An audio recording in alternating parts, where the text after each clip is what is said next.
In 2011, Laura Pattermann noticed a tiny lump on her leg. The discovery led to an unthinkable diagnosis. It's non-Hodgkin's follicular lymphoma, and it is a blood cancer. And I did get very, very lucky because it was not at that point in my bone marrow. We're hoping it doesn't ever go to my bone marrow.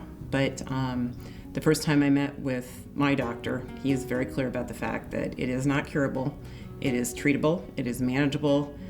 Some people live a long time with it, some people don't live as long with it, but it is something that it's never, ever going to permanently go away. Laura's parents, Bob and Dorothy Lubenthal, describe their shock at the news and share their hope for the future. Well, it was devastating. I mean, having a daughter that had cancer, we can imagine it when we're old that we might have cancer as a diagnosis, but it was difficult. Very difficult. I pray that she can have the strength, and the family can too, because I know how difficult it was for them, and still is. It's in remission, but we could have some reoccurrences, and you just keep your prayers going and ask God to do the best that can be done. Laura's husband, TJ, describes his wife's courage and selflessness. She was concerned about everyone else and how they were handling it, and wasn't so much worried about herself. And dealt with the whole process between the chemo, the radiation, the ideas or thoughts, good or bad, but the whole time just going forward and fighting, and just the overall positive attitude that she had with the whole experience. And like I said, it was a tremendous example that I can't say that if I were to be in a similar situation that I would demonstrate that kind of courage, but she did. Well, God bless him for saying that. Throughout the entire thing, she basically tried to make everything as normal as she could for the girls. Laura and TJ's daughters, Morgan and Lauren, were just 13 and 8 when they learned their mother had cancer. Poor Lauren, as an 8-year-old, got a lot of kids that would say, "Is your mom dying? I heard your mom's dying." I went downstairs for 2 days and I wouldn't talk to anybody. Do you know why? Because I was mad and I was upset because I kind of thought it was my mom's fault, but then I realized it wasn't her fault. But you were just 8. Wasn't 8. Yeah, you were. Yeah, you were. Yes, you were. Yeah, you were. Oh, 8 okay. and a half. Oh, okay, almost high. Our kids, especially our older daughter, had to grow up pretty quick. And I don't remember when, again, in that whole continuum, sure, it wasn't that long after I think her diagnosis that, I don't remember how she found out about it. We'd had some friends who had done Carrying Bridge before, and our oldest, Morgan, had decided she was going to set up a page for Laura, and turns out that she was able to use that to post updates and status for people and family and friends. I told people about it, just trying, because a lot of people would come up and say, "Oh, how's your mom doing?" And I would tell them, and then I'd say, "Well, they'll be posting this, so you guys can just stay updated." And a lot of people went on it, and it felt good for me to know that people were listening, and I know it felt good for my mom because she knew people cared.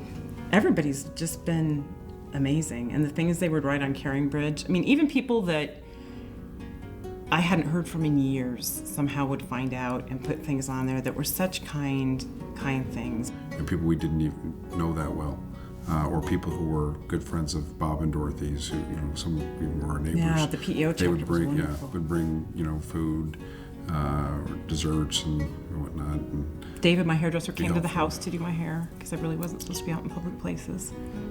And just the expressions of caring and support from everyone, it was very Humbling. Humbling and helpful. I mean, knowing that you had all that kind of support. Support was essential throughout Laura's difficult treatment, the many side effects and setbacks. I got very, very ill from the chemo. Strange things do happen during the process, and at first it kind of freaks you out, and then you go back to, oh, that's right, they filled me full of poison. And I got very lucky in that I didn't lose my hair, but I did lose my immune system. And so for months and months and months on end, I couldn't I couldn't go anywhere. In any event, it was somewhat comforting in the middle of the night as I'm getting up to try and get to the bathroom that the person I saw in the mirror, at least I recognized. I can't imagine how difficult it would be for those people that without your eyebrows and your hair, and it's just a very comforting thing. I mean, you still look like you. I think it was very comforting for the kids. Laura treasured the special way daughter Lauren showed her love and support during chemotherapy sessions. And then Lauren sent either her boots with me. Something. Yeah, I'm sure they knew me by that too. I'd come into oncology and I'd have on these sparkly sequin boots and with my yoga pants and t-shirt. I made my mom, anytime she went to chemo, I made her bring one of my stuffed animals, or I made her wear my shoes. I don't know why. I just felt like then she knew that I was always with her. And then I could feel that my mom would be safe.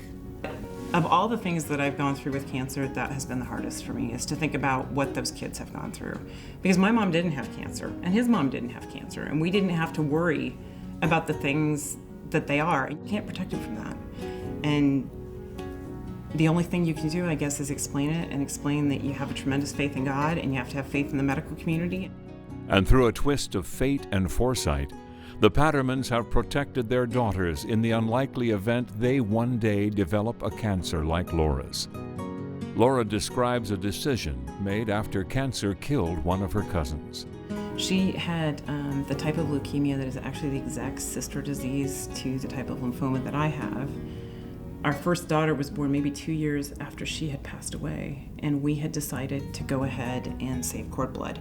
And that's something I never would have thought about, and I remember being in the doctor's office, and actually it was here at Jenny, and the doctor saying to me, well, this is a brochure we hand to people. It's something that they've started doing. They save it, for leukemia and that kind of thing. Sometimes they have to. And I remember looking at TJ and saying, if my cousin had that, we should probably think about it. And then we did do it with both girls.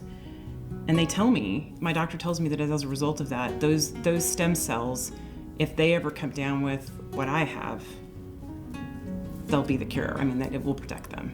A mother's boundless love and a sense of humor shine through whenever Laura speaks of her family. And we are a very close-knit family. As Lauren told the oncologist, we're like a bunch of gerbils, except Mommy didn't need us. The things that they do and the things that they say are just so funny. Like this year they made me a heart-shaped remission cake on the day but they didn't have any eggs or anything, so it didn't rise. But they still went ahead and they decorated it, and I mean they're so real. And I think that kind of brings you back to what it's all about. It's easy to get caught up in everyday life, but ultimately when you realize there's so much on the line, none of that stuff's important. Because my doctors made no bones about the fact that it's probably coming back. But like Morgan said, well, what will we do? And I said, we'll do the same thing we did last time, day by day. And I think that's the most important thing for cancer patients and sometimes it's not day by day. Sometimes when you're laying there and you're really, really sick, it's minute by minute. But it does pass and you do get through it. And I think you come to the other side, and not only are you stronger for it, I think your family is. Because the day I got diagnosed, they all got diagnosed.